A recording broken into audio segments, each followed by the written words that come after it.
First horrific home attacked. Here's what we know right now.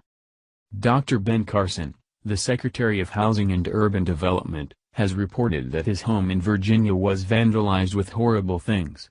The vandalism contained hateful rhetoric about President Trump and comes at a time when tensions are high between the far-left and far-right political groups. This vandalism surfaced the same week that a Unite the Right event saw violent clashes of liberals who showed up to protest a protest in the same state of Virginia. Carson reported that him and his family were out of town during the time of the vandalism, but that a home of a neighbor was also vandalized.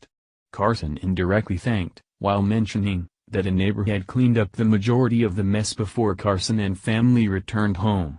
This type of behavior from anyone, on any side of the political spectrum, is embarrassing and unwelcome. Secretary of Housing and Urban Development Ben Carson revealed Wednesday that his Virginia home was recently vandalized with hateful rhetoric about President Trump. More recently, our home in Virginia along with that of a neighbor was vandalized by people who also wrote hateful rhetoric about President Trump, Carson wrote on his Facebook page. We were out of town, but other kind, embarrassed neighbors cleaned up most of the mess before we returned. Ben Carson spent time on social media posting that his neighbors were kind enough to clean up the mess.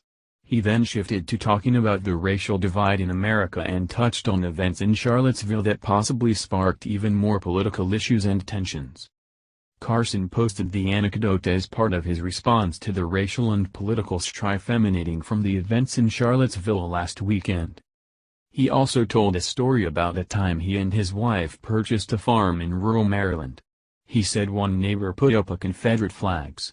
Other neighbors responded by putting up American flags, he said. In both instances, less than kind behavior was met by people taking the high road. We could all learn from these examples, Carson said. Hatred and bigotry unfortunately still exists in our country and we must all continue to fight it, but let's use the right tools. On August 12, Carson and family offered prayers for victims and families affected by the tragic events in Charlottesville.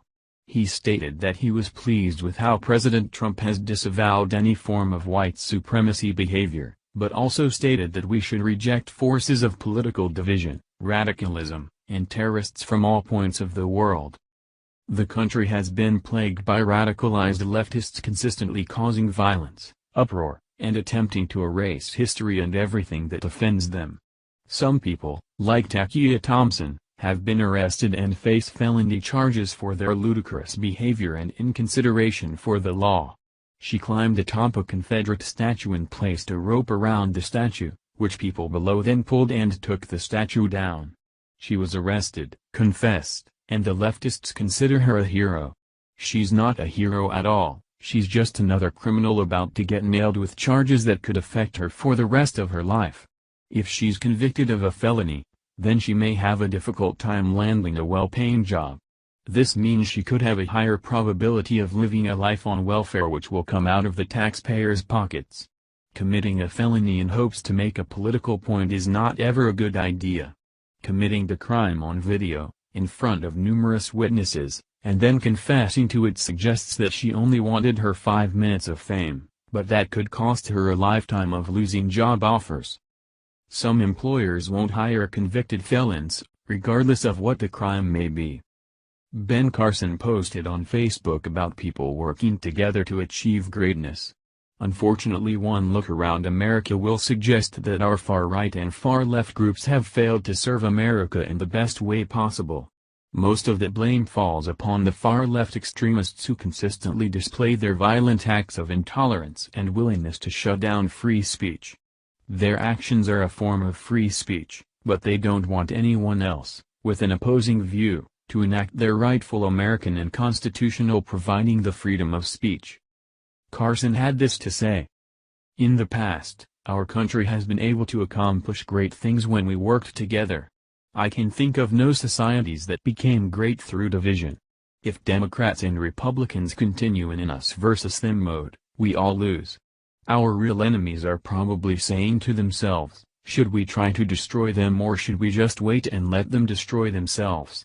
Our ancestors of every demographic fought hard to provide the possibility of freedom and prosperity for us. We must now look beyond revenge and what makes us feel good and instead think about those coming after us. We need to think about compassion, fiscal responsibility and the values and principles that characterize greatness. That will truly make America great again. How can anyone accomplish anything while the liberals can't be peaceful for 5 minutes to do anything at all? Thank you for watching this video. What do you think about this? Share this on Facebook and Twitter along with your comments.